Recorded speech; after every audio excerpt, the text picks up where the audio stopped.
लखनऊ से एक और बड़ी खबर आपको बता दें, समाजवादी पार्टी कार्यालय में आज फिर पश्चिम को लेकर मंथन किया जाएगा।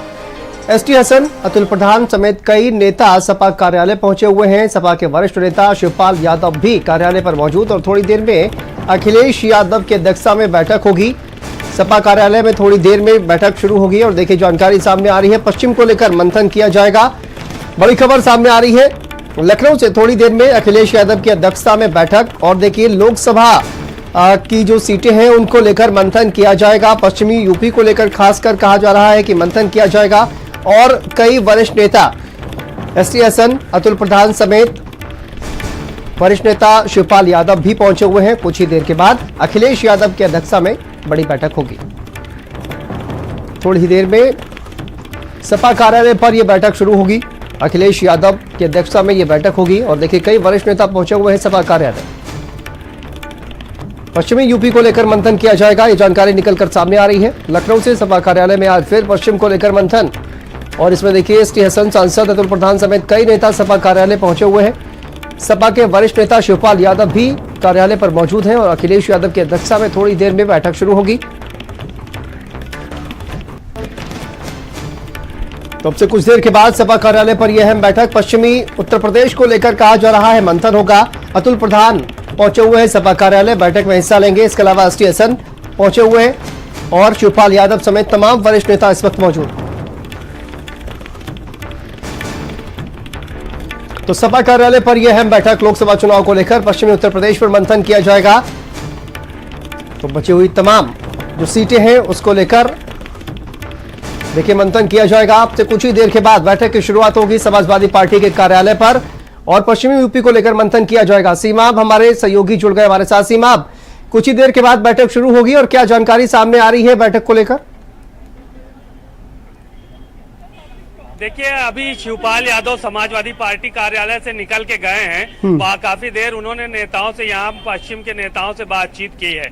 थोड़ी देर में पता चल रहा है कि अखिलेश यादव भी यहाँ पर पहुंचेंगे और नेताओं से चर्चा करेंगे। पश्चिमी उत्तर प्रदेश की लगभग 20 सीटें ऐसी हैं कि जहां पर सभी नेताओं से बातचीत करके, चर्चा करके निर्णय लिया जाना है। दरअसल कुछ सीटें कांग्रेस के पास हैं, लेकिन ज्यादा सीटें समाजवादी पार्टी के पास हैं। ऐसी सूरत में जो नेता हैं, विधायक हैं, वो सबकी अपेक्षा है कि वो वहां से चुनाव लड़ें, लेकिन ऐसा संभव नहीं है कि सबको चुनाव लड़ाया जा सके। अलग अलग लोग अलग अलग तरीके से मांग कर रहे हैं। जो विधायक खुद नहीं चुनाव की दावेदारी कर रहे हैं, वो कह रहे हैं कि हमारा प्रत्याशी लड़ा दो यहाँ से। अब लेकिन इस पे मंथन चल रहा है। अखिलेश यादव इसी चीज को मंथन कर रहे हैं और कल से, परसों से, कई दिनों से ये लगातार बात हो रही है कि प्रत्याशी ऐसा घोषित हो ताकि लोकसभा में सारे नेता एकजुट होकर उसको वोट दिलाएं। ये नहीं कि टांग खींचने लगे कि किसी का अलग प्रत्याशी हो गया तो उसकी टांग अलग खींच रहा है दूसरा नेता और दूसरा नेता अलग खींच रहा है। तो इस तरह की स्थितियां न बनने पाए, क्योंकि चुनौती बहुत बड़ी है।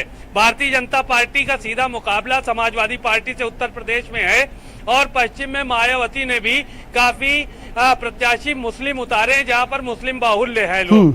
तो ऐसी सूरत में बड़ा सावधानी के साथ। अच्छा सीमाब, क्या ये माना जाए कि इस बैठक के बाद आज ये जो बड़ी बैठक हो रही है, इसके बाद आज शाम तक एक लिस्ट जो है वो सामने आ सकती है, नाम फाइनल हो सकते हैं कुछ सीटों पर? जी बिल्कुल, क्यों नहीं, नाम फाइनल हो सकते हैं। क्योंकि अभी ये मंथन होगा और मंथन के बाद लिस्ट जो है वो एक एक करके ही निकाली जा रही है। कुछ नाम अभी निकाले जाएंगे, कुछ बाद में निकाले जाएंगे। तो इस तरह से नामों की जो है वो घोषणा की जानी है। कई नामों पर भी चिंतन करने की बात नेता कर रहे हैं कि कुछ नाम ऐसे लिस्ट पे नाम आ गए हैं जिन पर चिंतन किया जाए, मंथन किया जाए और उनका नाम बदला जाए। अगर सभी नेता एकजुट होकर किसी प्रत्याशी को मैदान में उतारेंगे, समाजवादी पार्टी के नेता, तो कुछ गुंजाइश बनेगी। और अगर खींचतान की स्थिति बनी रहेगी, मुंह फुलाए रहेंगे, कभी जीजा मुंह फुलाएंगे, कभी फूफा मुंह फुलाएंगे, तो बात नहीं बन पाएगी। ऐसी सूरत में आज जब बैठक होनी है, उस बैठक में इन सब चीजों का विशेष ख्याल रखना पड़ेगा। और अगर समाजवादी पार्टी के नेता त्याग और समर्पण की भावना नहीं रखते हैं दूसरे नेता के प्रति, तो इस बार का चुनाव भी 2019 के चुनाव के जैसा हो जाएगा। बहरहाल अखिलेश यादव आएंगे और आने के बाद बैठक करेंगे और निर्णय लिए जाएंगे कि किसको कहां से चुनाव लड़ाना है। बिल्कुल, इस तरह की खबरें भी सामने आ रही थी। सीमा, बहुत बहुत शुक्रिया फिलहाल आपका इस तमाम जानकारी के लिए। चलिए आगे बढ़ते हैं।